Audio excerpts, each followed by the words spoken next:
Hey guys, Monkey here, and I'm here today to review Transformers Legacy United Magmatron. And if you're wondering why I don't have him on here, it's because he turns into three different things. So we'll go over each of them individually. So the first one we're going to go over is the Quetzalcoatlus, also known as Skysaurus. Skysaurus, as I said, is a Quetzalcoatlus, meaning that he is one of the biggest flying creatures in the world.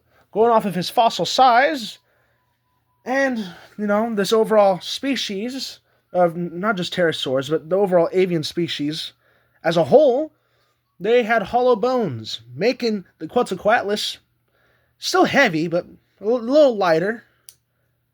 But yeah, Quetzalcoatlus was definitely one of the biggest avians in the world. Well, when I say avian, he was one of the biggest flyers in the world, that's for sure.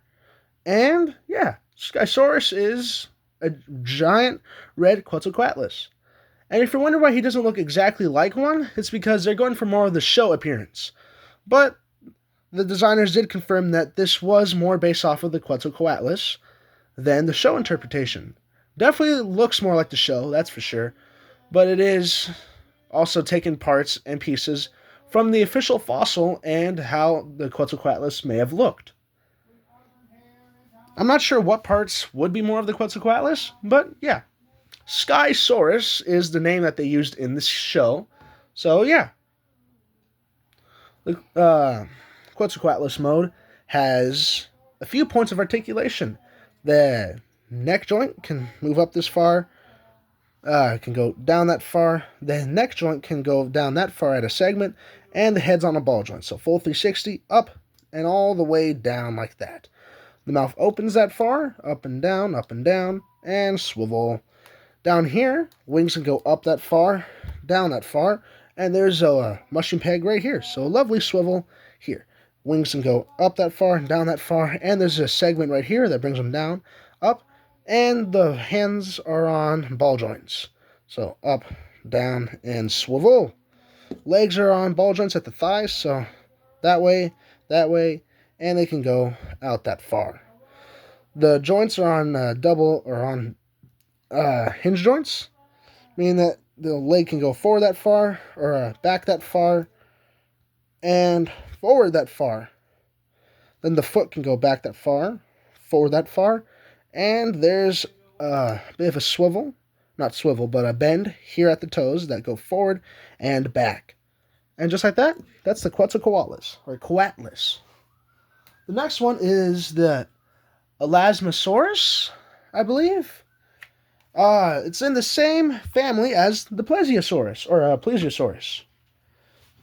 Meaning that we have this. I believe there was a myth, the Loch Ness Monster, that a lot of people assumed was the Plesiosaurus because of how it just looked overall from pictures, until it was confirmed that one of the most famous pictures of the Loch Ness Monster was faked by the person that took their photo, or took the photo of the Loch Ness Monster. But because of how the photo looked, a lot of people assumed that the Loch Ness Monster was a plesiosaur. Which, I mean, is fair. There's definitely a lot more similarities there. This is probably the most brickish out of all of our alt modes. More or less because the Elasmosaurus doesn't really need to move too much. It's there, but, it doesn't really have to. Like the tail doesn't move. The paddles, the flippers move, though, hinge here, up, down. And the back flippers are made out of this more rubbery material, so, a lot more pliable, a lot more bendable. Then the front flippers, because they are also, this section forms into the shield, can go up like this using these hinges here and there, and are on ball joints. So you have a swivel and a bend. Now, let's go up to the neck joint. There's a hinge and swivel here. There's a swivel here. There's a swivel right here. There's a hinge, a swivel here, a swivel here, hinge up and down, swivel here, swivel here, hinge up and down, swivel here, hinge up and down, and the mouth opens this far. Oh, my goodness, I almost forgot to go over the detail for the Quetzalcoatlus as well. But before we do that, let's go over the detail here first. First of all, I love the paint on the back. They didn't put paint here for the risk of paint chipping, which I understand. But it does also kind of ruin the immersion! But, I get why. To be fair, it doesn't bother me too much. Yeah, it's going to look off here and there. But this is either going to be in the Magmasaurus mode more, or Magmatron himself more. But, yeah, that's there. The paint on the eyes are lovely, the silver teeth look really good, and they even painted a tongue inside. The flippers are sculpted really well, with all that lovely detail. The tail came out really nice, and the back paint is really lovely. The underside has this, more for the Magmasaurus mode as well, and besides that, yeah, it looks really nice. I like it all. And now we're going to go back to the Quetzalcoatlus, because we need to go over the details there. The top side of the wings have this maroonish or like crimson red kind of color, transitioning back to our normal red. The gold on the feet and hands are really nice. The silver talons are lovely looking. They couldn't do that down here, but I don't mind. The yellow eyes do look good. The golden, I want to say beak. I'm not too sure if that's the right word though, but I'm going to just say beak for now. Looks nice. The large amount of silver teeth in here is really nice too.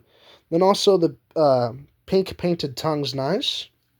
And you have a little tail back here, Don't move, it's a solid piece.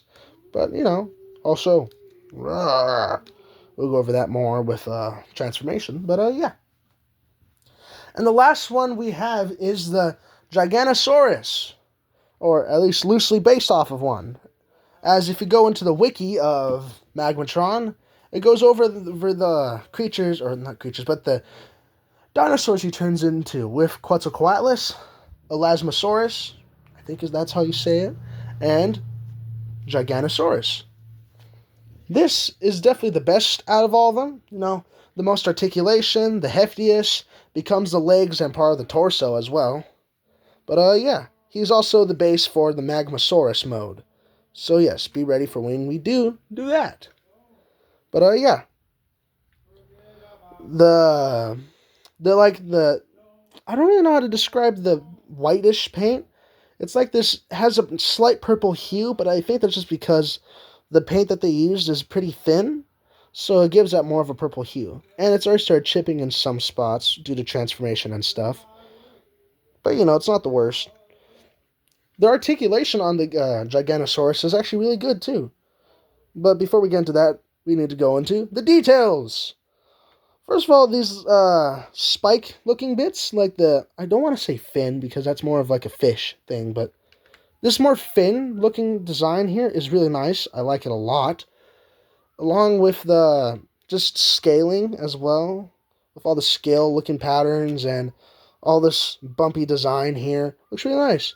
They even went in and painted the claws on not only the feet, obviously, but also on the little dino hands. Right there. Along with all the indents and kind of muscly looking bits, they sculpted all that in too. And it looks really good. And when you go looking in at the jaw too, everything is painted in there except for the tongue. There is no tongue with how it all transforms. It's really hollow inside there. So yeah. But with that being said, our articulation. Head can look that far left, that far right. Head can look up that far and lets you bring that neck joint down a little bit. You can bring the head down that far. Jaw only opens that far out, which kind of sucks, but I don't mind it. The arms are on the ball joint, so you can rotate those around. You can rotate them all the way around when you move the legs out of the way, but yeah, they can go in that far, out that far. There's a tail bend right here and here, which kind of breaks the sculpting and mold, obviously, but it's not the worst, There's some really good hip joints here, too, that are really tight. And as you can see, when I bend them, it pushes all this out of place, which can really suck. Oh, boy, yeah. That really clicked it out of place that time. The knees can bend in that far, In Giganosaurus mode, legs can go out that far at the thigh, like that. No, sorry, let me. There you go. Hand position is just like weird. Yeah, legs can go out that far. Oh, there is a thigh swivel because this is the robot mode legs, so you can use them. There's a bend before the ankle pivot right there. They can bend that forward, and an ankle pivot that goes this far. And if that all being said, yeah, that leads us into size comparisons. So, let's second. We don't want him to be too squat down. Oh, but then that looks a little weird too. Let's see, where's a good middle ground? I want to be able to get him. There you go. Yeah, there you go. So we have the Giganosaurus, Elasmosaurus, and Quetzalcoatlus. If I can get them on. There you go.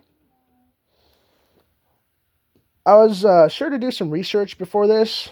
I knew the dinosaurs' names. It's just more or less the fact that I wanted to be sure. Oh. Yeah, this guy doesn't really like standing by himself. But I just wanted to be sure that I got all the information right about this guy when it came to alt modes. But yeah, as you can see, that's how they're scaled together. And yeah, we're going to pull our Voyager and Leader off the table. And we'll go into our other avian friend.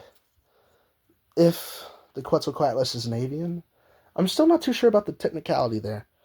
I study more ape stuff than actual dinosaur and reptile, so not exactly sure what the whole deal there is. But Skywarp from the Battle in Time 2-pack with Sideswipe. As you can see, much, much smaller compared to our Quetzalcoatlus. When we open up the wings, we have that as our wingspan, while if we open up the Quetzalcoatlus's wingspan, it is much, much larger. So, looking at that, yeah. Now we grab Skywarp off, and we bring in the Tasmanian Kid. He would definitely be pulled away by the Quetzalcoatlus if we were going by scaling and by times, because the Tasmanian Devil is a much smaller animal. Not too small, not a mouse size, but it is definitely a smaller animal. Quetzalcoatlus is a huge animal.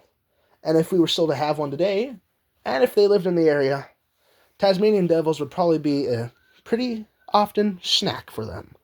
But as you can see, yeah, that's our scaling.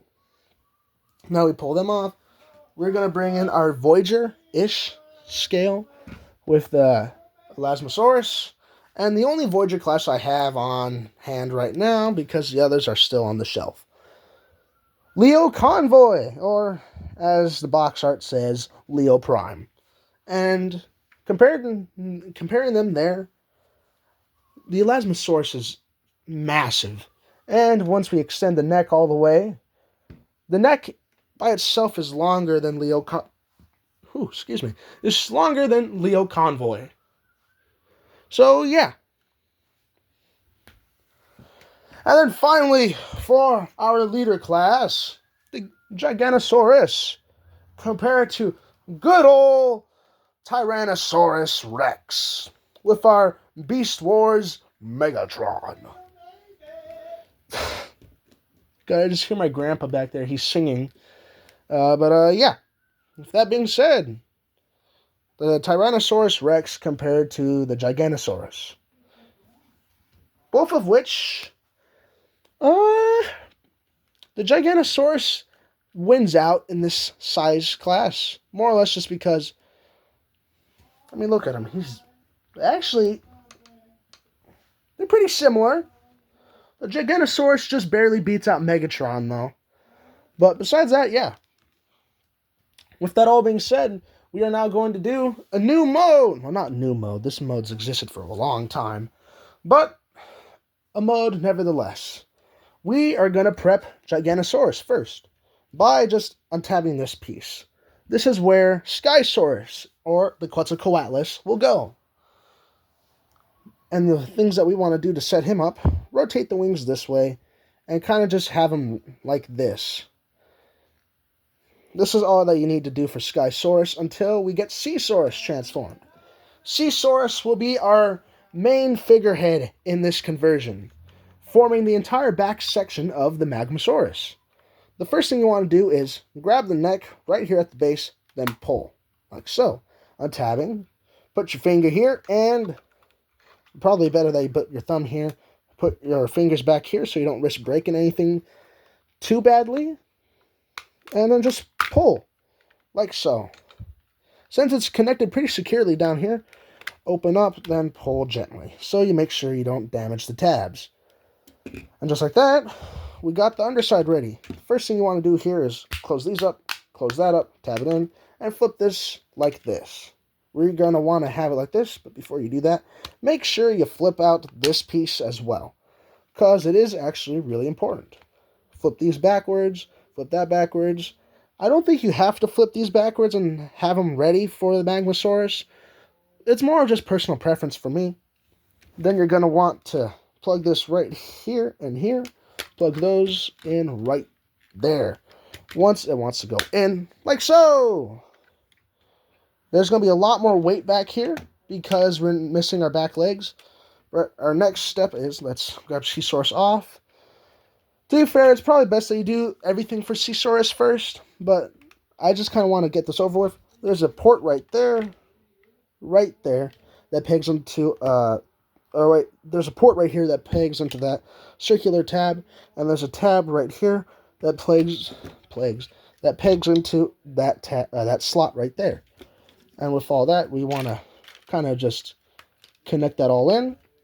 The neck will click in right there, and there's a slot right there that goes into this little slot in the top of the forehead.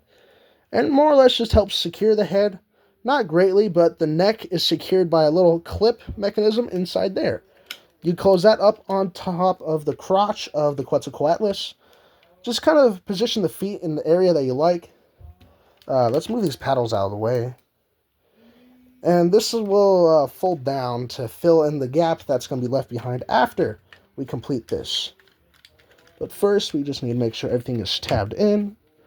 Save the Quetzalcoatlus for last, though, because me doing this has just made this a lot more complex than I intended it to be. But, yeah. Next step is to kind of just flip this clip out. Flip this, straighten it out, get that out. Bring this entire assembly out. There's going to be 2 clips right there that you're going to want out as well. Did I flip this? Yeah, I flipped this the right way. You're going to want to flip these parts out right here and here. Flip them in, flip this piece in, and then tab that into... Oh. Yeah. Going to want to squeeze that in. There's these little triangular looking ports or pegs that plug into these triangular looking ports in the shoulders. And like that, we do this. Then we also want to grab these parts right here, flip them out, flip this out. There's tabs right here that's going to plug into ports right here and on the other side right here. Just like that. We're going to tab that in for now. Then we're going to want to flip our arms out, open up the hands because these become our feet for this, for our back legs for this mode. Do the same thing for this side. Then we are going to want to tab this in right here. Connect that right there if it wants to connect. It's all about just making sure everything tabs in securely. Oh boy, if it wants to. Alrighty. I think, yeah, it tabbed in.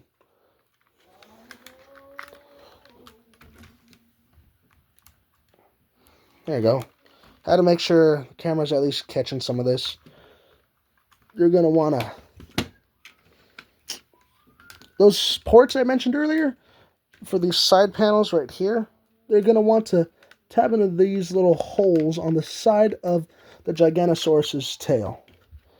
And this will cause everything to securely... There we go. Finally, securely latch together. Move these flippers out of the way. Bring the wings down to help fill in the sides. Untab the arms from these joints. Bring up your neck like a scorpion tail. Make sure that's all Flip down together. And, ooh, come on. Strain yourself out, soldier. Oh, right, the ankles or the feet on the Giganosaurus weren't exactly straight either. And there you go. This is what we call the Magmasaurus. It is much bigger than I expected when I first did this. But I mean, it makes sense. We got about a deluxe class size Quetzalcoatlus, about a Voyager sized Elasmosaurus, and a leader sized Giganosaurus. And this all forms this behemoth of a beast mode. Now, for comparison, let's bring in Megatron. He is much bigger than Megatron, to say the least. And that is nuts to look at. You know, then we bring in Leo Convoy. Looking at that, he is also massive. Let's fold in Skywarp's wings because we're not doing a wingspan thing anymore. Bring him in. Look at that. And finally, Tasmanian Kid. And just like, look how big this guy is compared to a core class. He is large. He is more than large. He is humongous. And with that being said, I think we got one more transformation to do. Alright. So, we're now going to just start pulling everything apart. There you go. Bring you off to the side. Bring all this. Oh, hey, it actually did tab in. About time. And untab all that. This is an abomination. But we're going to need to separate all of it. And for our first thing that we're going to do, we're going to want to start removing all of our weaponry. Or I guess more accurately, all of our accessories. First piece that you're going to want to remove is the sword. Pull from here, from this tab. Then bam. The sword clips in really well. But it is made out of this flexible, bendy material. To be fair, it was stored in my box, at least really securely. So you should have no concern about this. Our next piece is going to be the guts of our Giganosaurus. Pull this entire assembly down, then untap everything back here. What you're going to want to do next is flip up our hilt, flip down our handle from the inside of this hilt, like so. Flipping this piece right here, and then kind of just assemble all of that like this.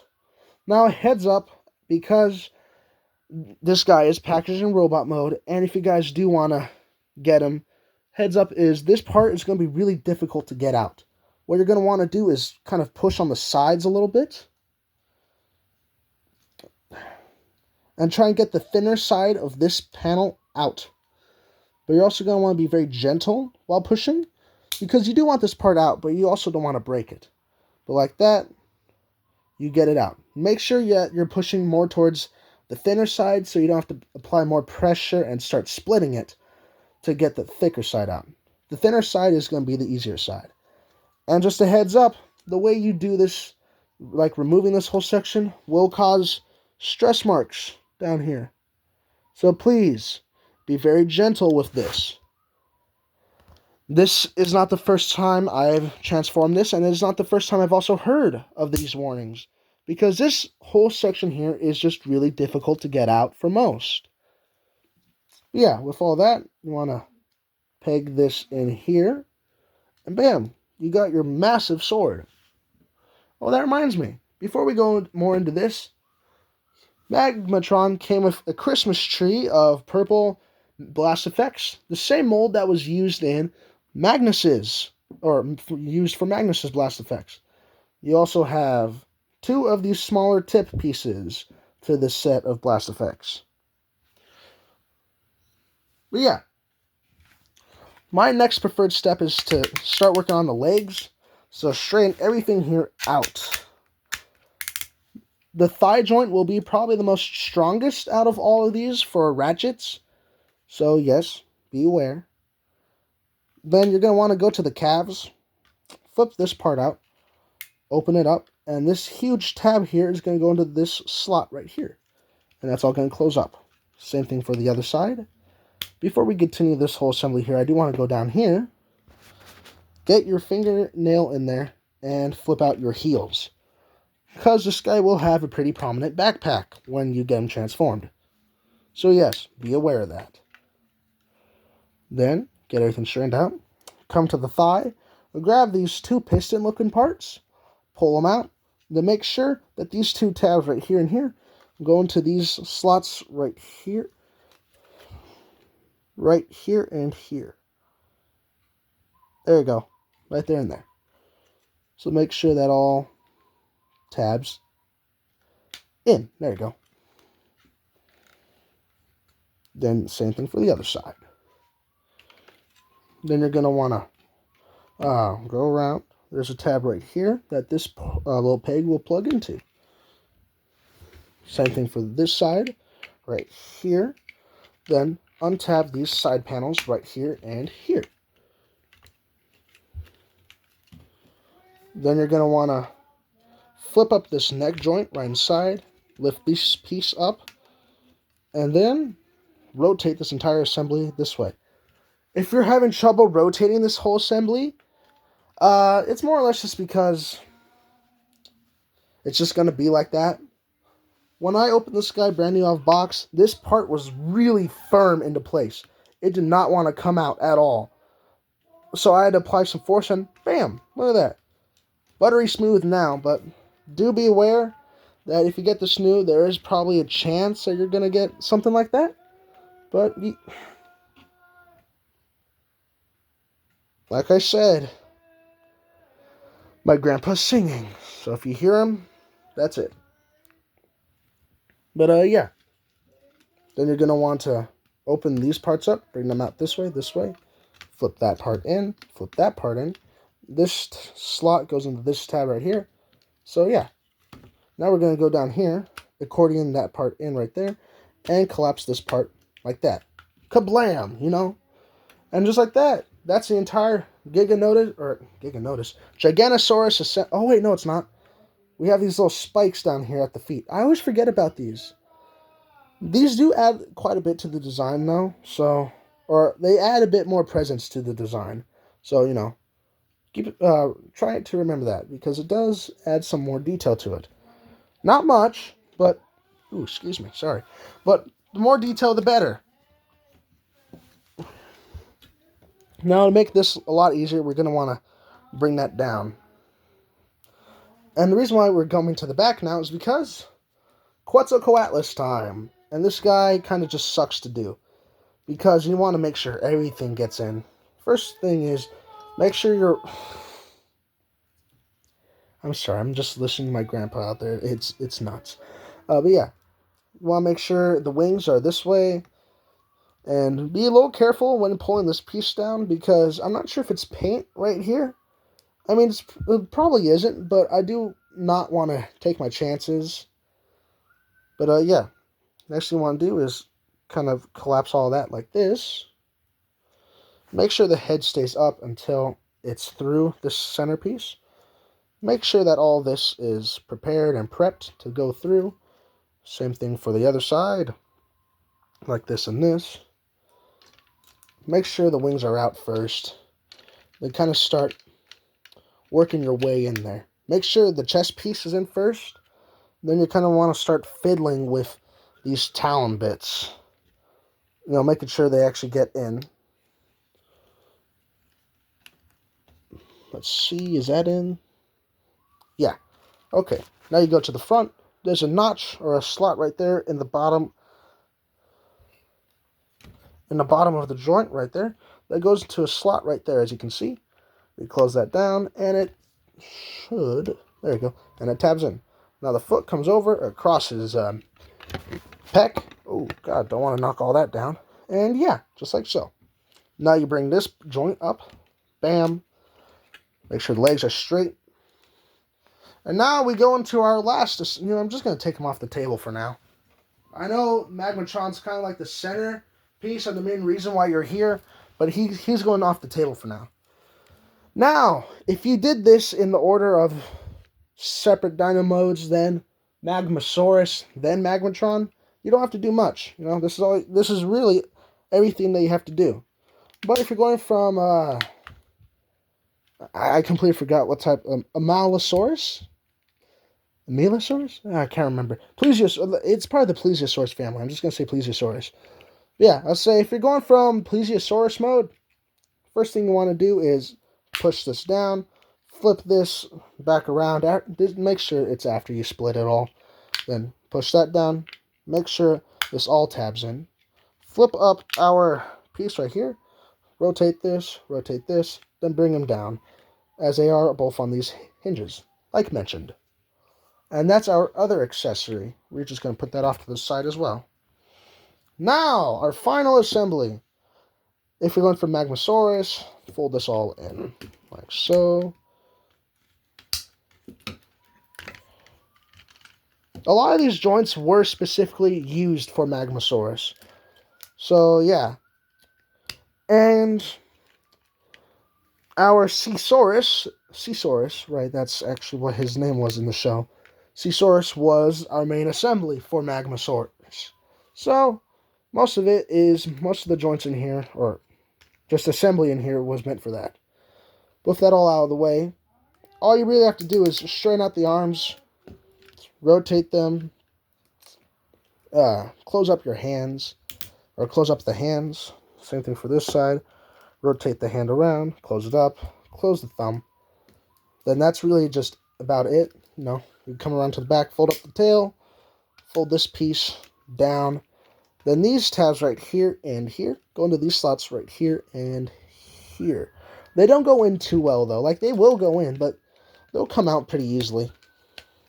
But, yeah. Close that up right there and there. I'm just going to bring this out. Okay. Right there. Oh, yeah, that's staying in a lot better now. And then you do the same thing for this side. Push it all down. The tail can kind of just fold up like this, actually. Right there. And then, once we attach this, we'll be able to fill... Or once we attach this whole assembly, we can fill around with the neck so it can peg in right there. But now we grab Magmasaurus. Now, there's a tab right here on the Quetzalcoatlus that goes into this slot right here. Then these two sections right here and here go into the back of the Quetzalcoatlus right here and here. Then these joints, or these connectors right here and right here, go into these slots right here and right here. But, yeah. Now we just kind of try and connect everything.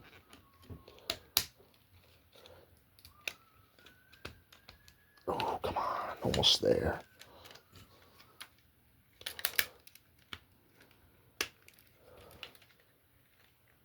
Yeah, like I said, he's a little fiddly to kind of get everything connected into. But once you do, it's satisfying. And he's almost done. Now our last thing to do is kind of just fill around with the neck assembly. Oh, he's not done, actually. Okay, now he is. Now, all you need to do is fiddle around with the neck assembly. There's a port right there that goes into the peg right there. And you just want to make sure that actually just goes in. But it also results in the neck looking really weird back here. But, there's only so much you can do with these three, admittedly, really different alt modes. But, yeah. With that all being said, there is Commander... I need to move the stand a little bit more. There you go. There is Commander Class Magmatron, leader of the Predacons in Beast Wars Neo, I believe. And to attach his accessories, first thing you want to do, grab a shield. This port plugs in right there. Takes a little bit of force because it also clips on, but once you get it on, you should definitely feel a good click and not have to worry about it falling off without you actually having to force it off. Then, hilt, it's a sword. It's going to plug into the hand, obviously. And there you go. Magmatron, the Predacon leader in Beast Wars Neo. But, yeah. We're probably going to go into size comparisons. Then we'll go into articulation, details, and we'll probably conclude the video there. But yeah, see you in a moment. All right, we got our guys ready for size comparison time. Bring them out a little bit more. Raise the camera up. Tilt it up a little bit more. Probably scoot them off more to the side so it's more centered. There we go. This is a lot of the stuff I usually do before I record, but I kind of just wanted to get a video on this guy out because he's good. He's a really good guy. But yeah, there we go. We got, well, I'm going to take the sword out of his hands so it doesn't bump into any of the other guys. You can just put it off to the side. Oh, same with the shield. Shield's going to take up unnecessary space. There you go. Now we're going to go. Okay, now we're going to go into size comparisons. Beast Wars Magmatron. As you can see, Magmatron is about 2 heads larger. Larger. Or bigger. Taller, that's the word I'm looking for. Beast Wars. Is it Neo? Is Leo Convoy from Neo? I'll look it up. Beast Wars the second. Oh, Beast Wars the second. That's what they're from. Skywarp, Tasmanian Kid, and Leo Convoy. I believe all 3 are from Beast Wars the second. Sorry, I've been trying to think of what universe these 3 other guys are from. But yeah, Skywarp. And finally, Tasmanian Kid. And by the sheer size of Magmatron, you can barely even see the lad. But yeah, as you can see, Magmatron is huge. Which also means you are getting pretty much what you paid for. Which is really good to hear when it comes to Commander class. Because I won't lie, as excited as I am for 86 Optimus, I do feel he is a little small for the budget. To be fair, that trailer and the accessories definitely make up for it. But he does feel a little short. And yeah, he is the accurate size, that's for sure. But it's also a little, I am really excited to get my hands on that figure, though. Once I get my hands on him, I do feel like my perception will change. And you know what? We're going to do one more size comparison. Or 2 more. Gotta get the other 2 commanders. Be with you back. My God. I will be with you in a moment. I would have grabbed Motormaster / Manosaur, but he's currently in box with the other Stunticons. So, yeah, I'm not getting them out. And Deathsaurus, he's in his throne. I don't want to grab him just yet. But yeah, we have Skyfire, which actually Magmatron is pretty close in size with Skyfire, which, I mean, doesn't surprise me. Well, I mean, it kind of does too. You know, Skyfire is an absolute giant. But yeah, it is actually pretty cool to see a villain this size. You know, I don't usually have leader class or commander class villains. Well, except for combiners, but there's a bit of a rule there. You know, it's more than one guy, even if it is a skeleton. And then 86 Magnus, who is actually shorter than Magmatron. I mean, thank God, you know, I don't want him as tall as Magmatron. That's too tall. Even compared to the Dinobots, he's, you know, taller. Him and the Dinobots were either same size or Magnus was a little shorter. But yeah, Magnus is a little taller than Dinobots. Ooh, that light piping looks really good right now. Look at that. Ooh, I like that. I like how that looks. It's pretty good. Sorry, but that's off topic. So we're going to go back into the video. Now, the shield and sword are probably some really good accessories. The sword piece and the overall piece that's forming of the swords, like hilt, handle. You know, besides it being like the entire the belly of our Giganosaurus, it looks good. I like it. Then we also have this sculpted Predacon logo inside the sword's hilt. And then covered up with a bit of clear plastic.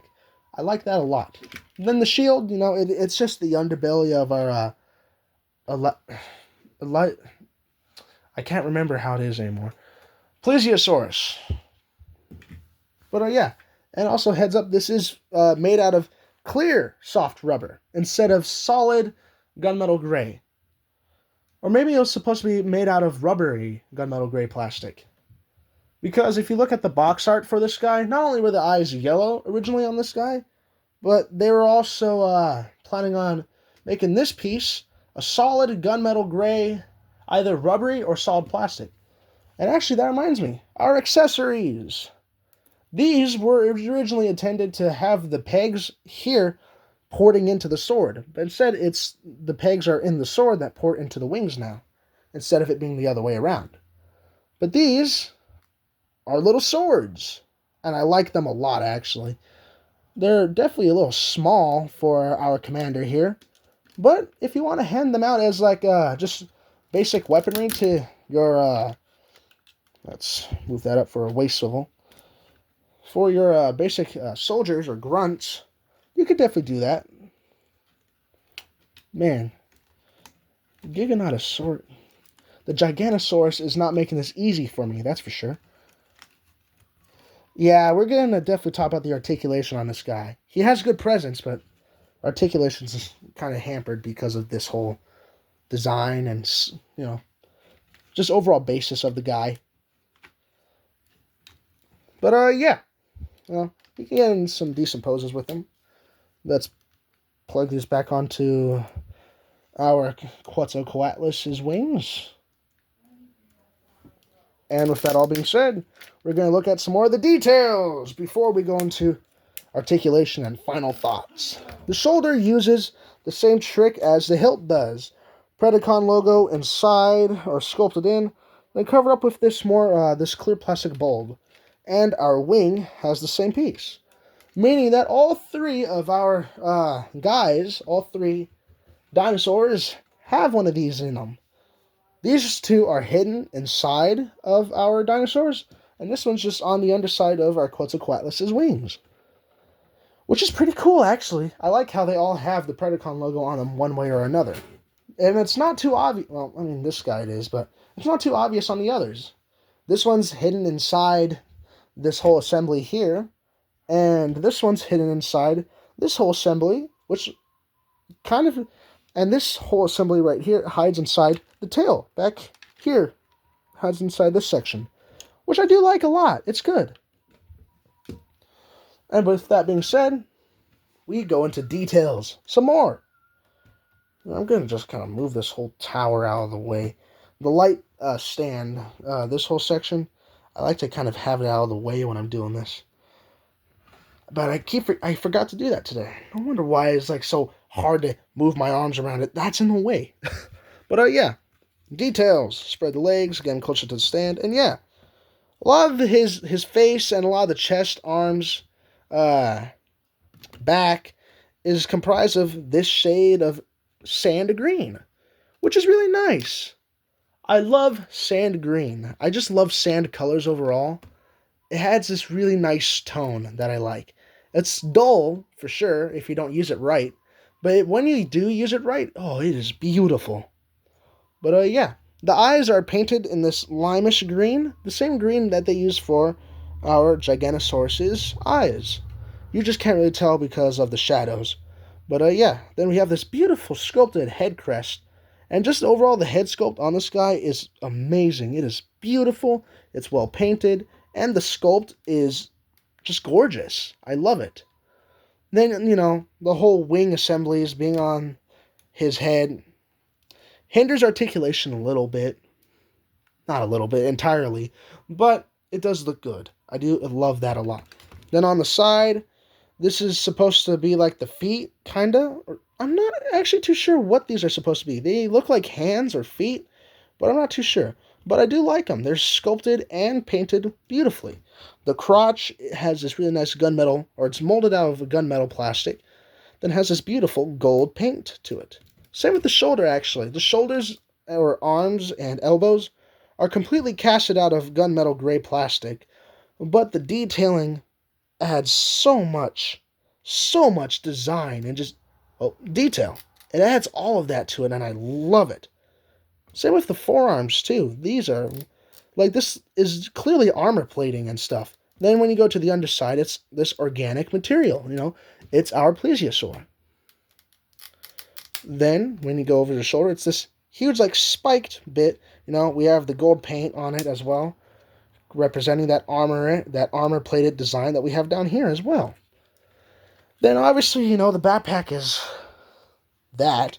But if you have them on shelf, if you have them on a shelf, you could do this, flatten that out. I bet you could find a way to get this whole assembly kind of down like that. Yeah, so you can do that. The head's not going to be able to tab in, but you can have it off to the side like that a little bit, so it's not too weird looking. And actually, I think, well, let's try and get that tabbed in. Let's see how that works. Oh, it actually does work. I mean, to be fair, it goes up a little bit more, but like for the most part, it does work. And if you want the arm to go back like that, then you can move it up. But if you are just going to have them on your shelf, should make it a little bit easier to put them on. But it's still going to look a little weird, that's for sure. But it should be a little bit easier for you guys now. But yeah, with that being said, it's articulation time. The head wings can go up that far, and they can go up that far, resulting in this bat, almost rabbit ear kind of looking design, which I like, actually. It's lovely. The head's on a swivel. It could do a 360, but with all these parts in the way, it can't. But if you were to remove all these extra bits around him, you will get a 360 rotation out of it. Then these little hands are on ball joints. You can have them like this. The box art shows them like this, though, so I kind of just leave them like that. Or maybe it's like this, with them in. Ooh, my phone is bugging out, man. I don't like that. Yeah, my phone's a little late right there. That's... Ooh. I don't like that. Okay. Yeah. Magmatron's arms can go up this far, down that far, back that far. Move the head and neck joint up all the way out that far, forward that far, and up that far. Oh, not mean to bump that out. And there's a bicep swivel, double elbow bend, not only because of transformation, but because they have the budget too. If it lets me. There you go. Bends there. And there. So that's definitely past 90. There's a wrist swivel. Hands can go out that far at the wrist. Hands open up that far. All 4 fingers. Then the thumb is on its own joint. So it can definitely go in and out. That's for sure. Lift this piece up. There's a waist swivel. Right there and there, Just make sure that you're holding on to this piece so it doesn't collide too much. And you do have a bit of an ab crunch, like right there, but that's only because there's a joint there. Legs can go back that far. Ooh, yeah, these are definitely forward that far and a little bit up. They can go out that far. There's a smooth thigh swivel. This is a lot more loose on my copy. Luckily, we're on a table, or a table that has, like, cloth on it. So no risk of him slipping and, splitting, but he can do that. If you move the arms up and move up his side skirts, yes, these do move, you can get a beautiful spread. You have a knee bend that goes just a bit past 90. Oh, that untabbed. So now push that in all the way. There you go. We have an ankle pivot, like so. Then we also have... Oh, right, that doesn't go in because it's tabbed there. You don't have to do this whole assembly either, but it does definitely add more detail to it. But if you don't do this, you also have access to this joint right here. So, yes, you can get your foot to go forward and back. Now let's bring that all back in. Grab this piece, pull it out, then tab it in right there. And now, with that all being said, that concludes today's video. I'm not going to lie to you guys, I was not planning on getting Magmatron. I knew he was a great figure, but I did not have plans to get him. Until I got a $100 gift card for GameStop. And my local GameStop had this guy. They also had Vector Primes, Energon Stars. Is it Energon or Cybertron? One of the two. It's that Starscream variant that turns into the Tetrajet looking jet mode. They also had animated Motormaster, Vector Prime, and the Evolution, or not Evolution, United Metal Hawk design. They also had Orion packs from the Studio Series line, 86 Bumblebee. A lot of stores have 86 Bumblebee. Thank God, too. I really thought we were going to get scalped on Bumblebee. But luckily, he's he's reasonably priced. We also had the GoBots 3-pack. I was stuck between the GoBots 3-pack or this guy. I went with this guy. I probably would have enjoyed the GoBot 3-pack a little bit more, but I already have Warpath, and I know I'm getting the Legacy United Cosmos. And knowing me, I will eventually, even if it is from a scalper, will eventually get the Gears figure. Gotta get him pretty soon, though, before scalpers bring him way above the price he's worth. Same thing went for Beachcomber. Thank God I found him actually at GameStop as well. Maybe I should get Gears pretty soon, though. He is definitely going to be scalped. But, yeah. My finishing thoughts on this guy. If you enjoy figures like this, feel free to get him. He is really good. But also beware that there's going to be some parts that are a lot more harder to do or transform. And this guy, besides the prominent backpack, which really isn't that bad concerning what he is and basically who he is and what he does. But also because, that. But, yeah. I'd say if you guys are looking for a good figure, get him if you have the money. But there are definitely better figures as well. Like, if you have the money to get this guy, but you also have an opportunity to get 86 Optimus for a similar price, probably go with Prime first because it's Optimus Prime, and he's a Commander class. He's going to go up in price over time because it's the definitive version of Optimus. You know the routine. Scalper's going to scalp. So, yeah. If you're going to get a Commander class and you have the option between the two, get Optimus Prime. Not only will it be cheaper to get him right now, well, actually, it's cheaper to get this guy right now because aftermarket, selling for like 60, 50-ish, 80, around there. If you can get Magmatron for that, get him. Don't pay retail like I did because I was looking at aftermarket prices. He's a lot cheaper for sure. You're definitely going to get those more expensive prices like the hundreds and stuff. But there's a lot more offering 80, 70, and 60. To be fair, they're usually missing these. I'm going to be honest with you, I don't care about these. I really don't. For as long as I have the box instructions and like the main swords and stuff like this, I'm not going to complain. But yeah, if you have the chance to get him for a good deal, get him. If you're going to pay retail for him from someone that's not a store, do make sure that he has everything. But if you're paying for him brand new from a store, you should be good. You really should be good. But yeah, with that being said, see you guys in the next video. Oh, and before I go, 86 Prime is on the way. I don't know when he's on the way. USPS does not update me. They're a bunch of bastards. But it is on the way. So thank you all for your time, and see you in the next video, my monkeys.